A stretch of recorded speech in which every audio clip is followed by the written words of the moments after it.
Laurent Boucher, je vous présente Laurent Boucher si vous ne connaissez pas, ancien entraîneur de haut niveau qui a été boxeur également et maintenant il dirige la formation Cutman. C'est une première en France, c'est bien toi qui es à l'origine de cette formation. Voilà, moi, avec mon associé, Franck Roméo, on a mis cette formation en place il y a 6 ans maintenant. Voilà, et ça marche bien. En tout cas, on est là présent pour les gens qui ont besoin d'apprendre et de se perfectionner en tout cas dans les soins. Ok.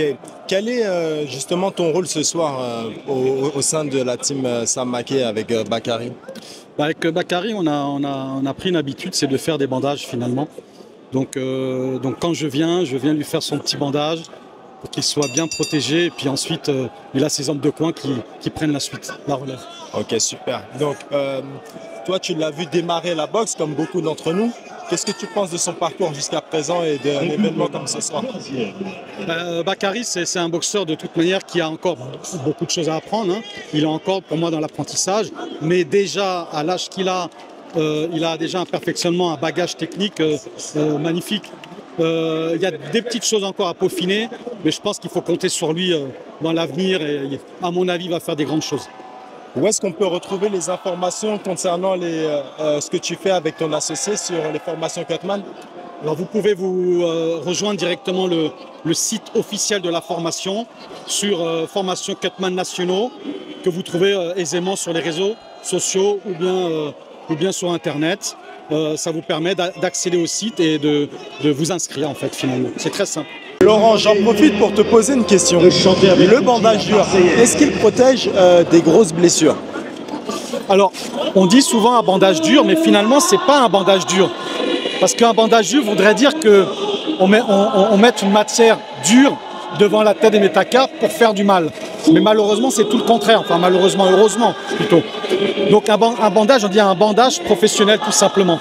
Ça, c'est la déformation souvent qu'on a eue de dénoncer ce mot bandage dur qui ne reflète pas la réalité.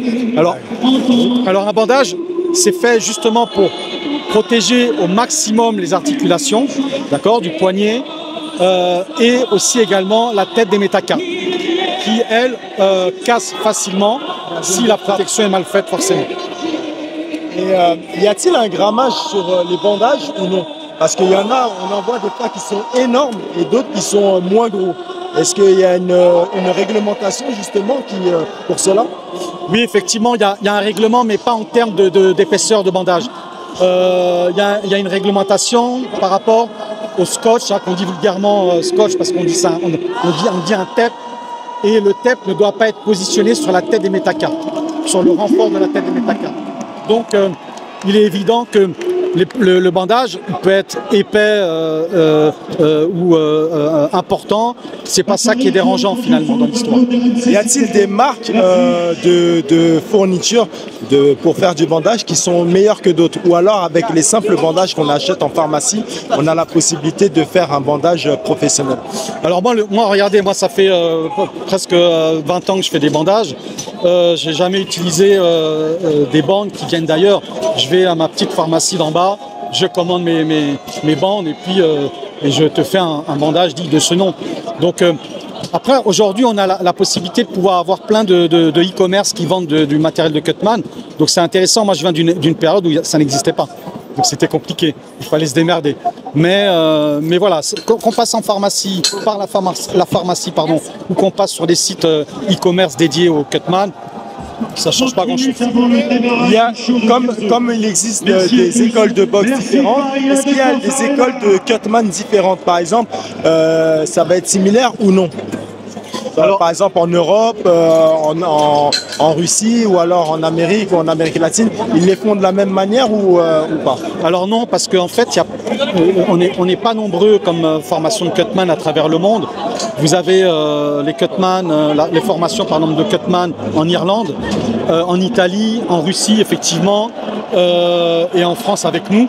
Mais il n'y a pas énormément. En fait, c'est vraiment un métier qui s'apprend sur le tas, sur le terrain, et surtout dans les pays anglo-saxons où ils ont l'habitude de se faire des passations, on va dire, avec les anciens qui vont apprendre aux plus jeunes à faire les vrais bandages.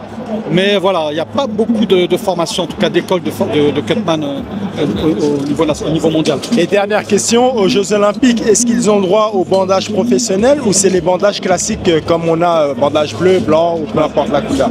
Ouais, ce qu'on appelle bandage amateur finalement. Alors non, oui, depuis 2016, maintenant les bandages professionnels sont acceptés sur les grosses compétitions comme les Jeux Olympiques, les championnats du monde, etc. D'ailleurs, je précise que j'étais l'un des premiers cutman à officier aux Jeux Olympiques de Rio en 2016. Merci pour toutes ces infos, Laurent. On va laisser l'équipe technique démonter et je te dis à bientôt. À bientôt.